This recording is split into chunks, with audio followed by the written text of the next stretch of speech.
আসসালামু আলাইকুম। এই ডেজার্ট বা পুডিংটা যে কোনো সময় আপনারা ঝটপট বানিয়ে নিতে পারেন।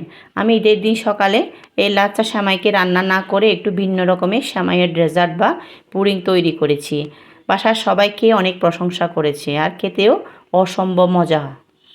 এই ডেজার্ট তৈরি করা একদম সহজ, যে কেউ রেসিপি দেখে খুব সহজে তৈরি করে নিতে পারেন। খেতে সত্যি অসাধারণ হয়েছে। চলুন দেখে নিই কীভাবে তৈরি করেছি। 2 টেবিল চামচ চিনি দিয়ে দিচ্ছি। এটাকে ক্যারামেল তৈরি করে নিব। দেখুন খুব সুন্দর একটা কালার চলে এসেছে। আমি ক্যারামেলের ওপর একটু লাচ্চা সেমাই ছড়িয়ে দিচ্ছি, এতে ডেজার্টটা খুব সুন্দর লাগবে। এটাকে এক সাইডে রেখে ক্যারামেলটা সেট করে নিব। ক্যারামেলটা গরম থাকা অবস্থায় লাচ্চা সেমাই ছড়িয়ে দিতে হবে। এখন একটা বাটিতে 3টা ডিম ফেটে নিচ্ছি। আমি এখানে হাফ কাপ গুঁড়ো দুধ দিয়ে দিচ্ছি। চিনিটা আপনাদের স্বাদ অনুযায়ী কম বেশি করে নিতে পারেন।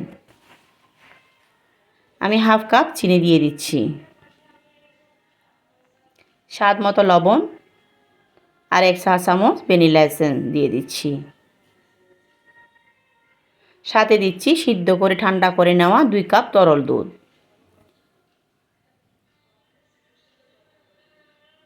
দুধ দিয়ে নেড়ে চেড়ে মিশিয়ে নিচ্ছি।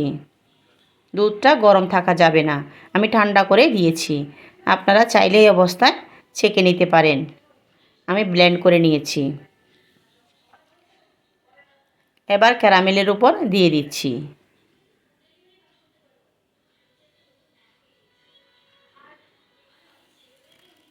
উপরে দিয়ে দিচ্ছি লাচ্চা সেমাই। আমি লাচ্চা সেমাই হাফ কাপ নিয়েছি। হাফ কাপ সেমাই উপরে এভাবে দিয়ে দিচ্ছি।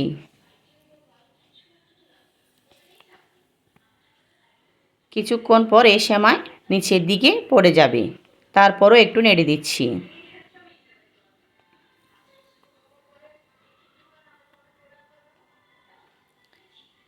এভাবে রেখে ঢাকনা দিয়ে চুলার উপর একটা হাঁড়িতে স্ট্যান্ড দিয়ে বাটিটা বসিয়ে দিচ্ছি। পানি অর্ধেকের চেয়ে কম দিয়ে ঢেকে দিলাম। মোটমাট 30 মিনিট পর ঢাকনাটা উঠিয়ে দেখি একদম হয়ে গিয়েছে ডেজার্ট বা পুডিংটা। নর্মাল ফ্রিজে 2 ঘন্টা রেখে ঠান্ডা ঠান্ডা নিয়ে একটা নাইফের সাহায্যে চারপাশ কেটে প্লেটে ঢেলে নিচ্ছি। সব সময় একই রকম সেমাই খেতে ভালো লাগে না, একটু ভিন্ন রকমভাবে পরিবেশন করলে খেতেও ভালো লাগে আর খাওয়া চাহিদাটাও বেড়ে যায়। আমি আপনাদেরকে দেখিয়ে দিচ্ছি কি সুন্দর আর সফট হয়েছে। সেমাইকে এভাবে ভিন্ন রকমভাবে পরিবেশন করলে বাসার ছোট বড় সবাই পছন্দ করবে। ঝটপট রেসিপি মানে লাচ্চা সেমাইয়ের ডেজার্ট বা পুডিং। খেতে হয়েছে মাশাআল্লাহ দারুণ। সবাই পাশে থাকবেন, সুস্থ থাকবেন। আল্লাহ হাফেজ।